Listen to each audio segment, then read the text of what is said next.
really cool? Factory remote start. But here's another thing. I might have started it with the fob, but I can't go anywhere without putting the actual physical key inside the truck. Right now it says to drive, turn the key on. So I have to go like this. Now all of my heads-up display actually works. My nav screen, my audio, all of that. Now we can actually go for a drive. Because sometimes with the keyless entry stuff, you can just drive away without the key. Like the Hyundai Veloster review I did. That was like 15 miles away and I kept driving, so that was pretty bad. Today, ladies and gentlemen, we are back in the brand spanking new Ford Ranger. Oh, okay. The Ford Ranger is a cult classic in the truck world. It's had a ton of history, but then it got discontinued in 2011. That was the last time a Ford Ranger was actually made. Now, what makes the brand new Ford Ranger so different? Well, here's some context. The Edsel Ranger was actually the original car or vehicle that had the Ranger name. Edsel Ranger was a car in the 50s that Ford bet all their money on to sell out on, and it barely sold any. I've actually reviewed the Edsel Ranger, so if you're interested, here's a card. Ford lost something around the equivalent of $1 billion in today's money on the Edsel Ranger, and it has stop-start mode. Just found that out. Gas mileage. Oh, yeah, we're back. You can't stall out an automatic, so unless I just stink that much. But the Ranger went on to be a nameplate for the Ford F-Series, so it wasn't its own truck quite yet. So essentially it was a trim level package. But then in the 80s, Ford decided to build their own compact truck, and that was the Ford Ranger. Now, before then, they had the Ford Courier, which was a rebadged Mazda B1800. And they realized that, you know, we don't want to rebadge it anymore. Let's make our own platform from the ground up. And that's how the Ranger was truly born, in my opinion. So it went from a big land yacht to a trim level package to sort of kind of the Mazda Courier in between. And then finally it became its own truck. A lot of people will nickname the Ford Ranger the Danger Ranger, because if you lift the old Ranger, it's completely unbalanced and very scary to drive. So the return of the Ranger has been long awaited. So what is the new Ranger? Well, it's a completely new platform. It's a mid-sized truck and can tow up to 7,500 pounds. But here's the crazy thing about that. 7,500 pounds is a good bit to tow.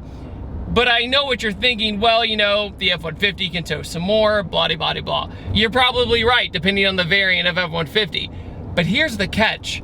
This has the 2.3 EcoBoost in it. Now, the 3.5 EcoBoost is really strong, but the 2.3, believe it or not, the 2.3 in the Ford Ranger is extremely similar to the one you'd find in the Mustang EcoBoost or even the Focus RS. Very similar block, very similar geometry, all that kind of stuff. But that's the basis of the platform. Going, ironically, all the way back to the Mazda Speed 6, which had a very similar motor back in the day. So this truck is rocking a 4-cylinder, which sounds on paper terrible because you're carrying around a lot of weight. But it makes over 300 foot-pounds of torque, and it gets up and goes. It's magnificent. This is a quick truck, dude. And I've driven a 500 horsepower Raptor even, and this does stack up fairly well for what you're getting. I mean, watch this.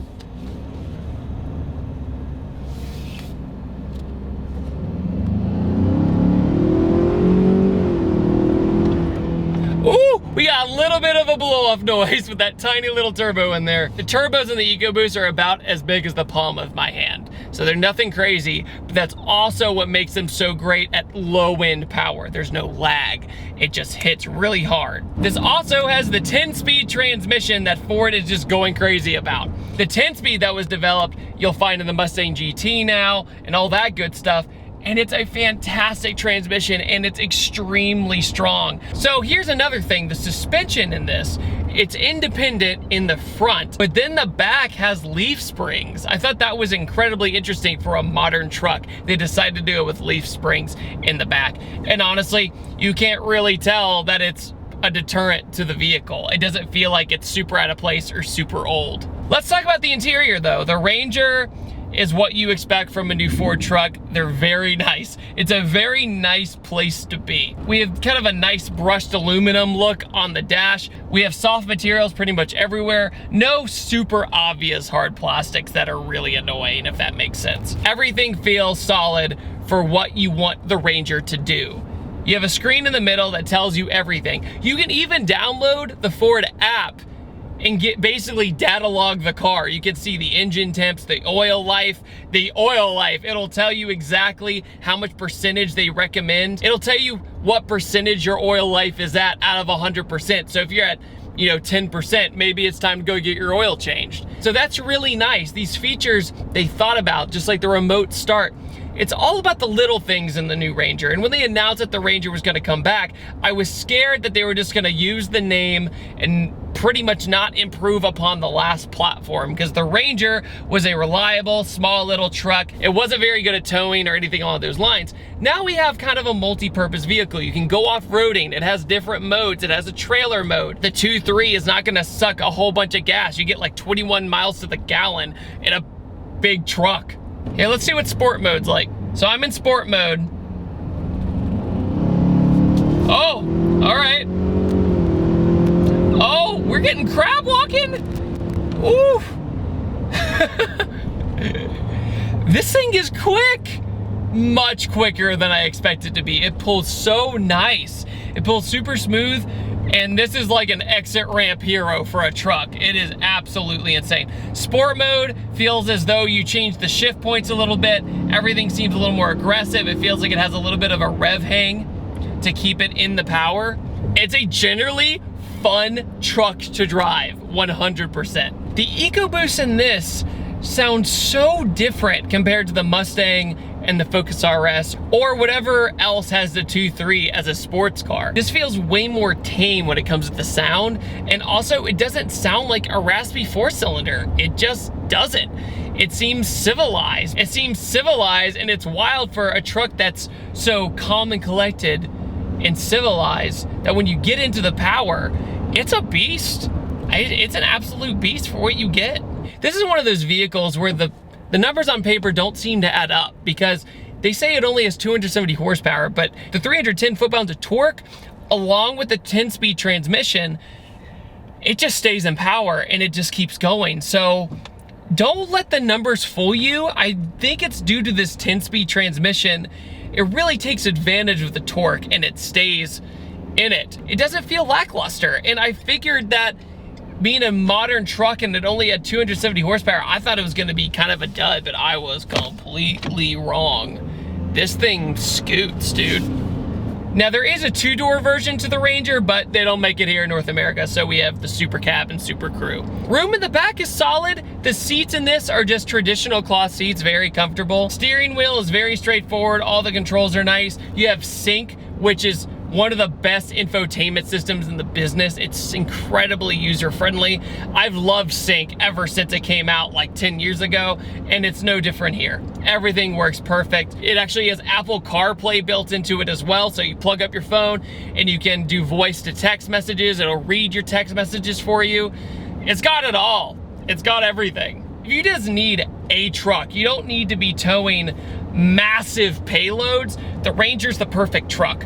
It really is. It does everything you need. If you're not doing like big construction jobs, you want a truck that goes off-road and is super nimble. This thing feels nimble.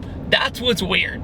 You do have the truck floatiness just like any other truck, but that just comes with it, right? I'm used to sports cars. When you heighten the center of gravity, that happens. Visibility is also superb. The window in the back looks very small when you just kind of look at it, but the rear view mirror perfectly lines up with it and you see everything that you gotta see. So in conclusion, do I like the Ford Ranger? Yes, I like the Ford Ranger. Before this, I was wondering what the purpose of bringing the Ranger back was, since the F-150 and the F-250 and the F-Series in general, I felt as though they did everything just fine, especially with the Raptor being a sport truck. I was like, well, they already have a sporty truck too. The Ranger is a great entry-level to mid-tier truck, in my opinion. It's very easy to drive. Sometimes when you drive a bigger truck and you're not used to it, it feels kind of intimidating. This thing feels like you're driving an SUV, but I mean that in a positive way. Let's talk about the styling of the Ranger. The Ranger, I think, does stick out from the crowd. In my opinion, it's very hard to make a truck look kind of original anymore because the truck has one essential body line that it needs. It's gotta have the front, it's gotta have the cab, and then it has the trunk or the bed. That's all you got to work with. So to make it look not tacky and also original at the same time, I think the Ranger pulled it off. It looks very aggressive up front. What do you guys think about the revival of the Ford Ranger? Personally, I'm looking forward to if they bring the Bronco back. That would be pretty cool. But what do you guys think about the Ford Ranger? I personally loved it. I think the EcoBoost was surprising. I thought it was gonna be a little bit too much of a weakling for this truck, but I was proven wrong. Let me know in the comments below, and I upload every Tuesday, Thursday, and Saturday. And I will see you guys next time, and have a wonderful day. Take it easy.